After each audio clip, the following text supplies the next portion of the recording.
Dihimpun dari berbagai sumber, Presiden ke-7 RI Joko Widodo, Jokowi, mengaku masih memperhitungkan peluang kemenangan jika mendaftar maju sebagai kandidat calon Ketua Umum Partai Solidaritas Indonesia, PSI.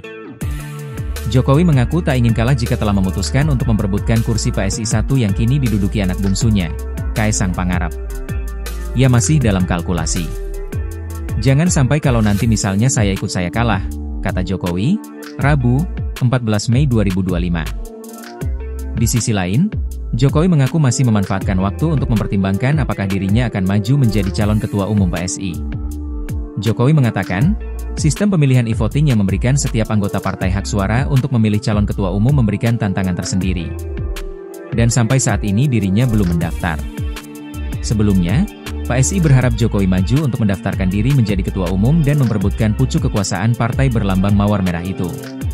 Pendaftaran calon Ketua Umum PSI yang kini diduduki Kaesang Pangarep dibuka hingga 31 Mei mendatang di kantor pusat PSI, Jalan Wahid Hasyim, Tanah Abang, Jakarta Pusat.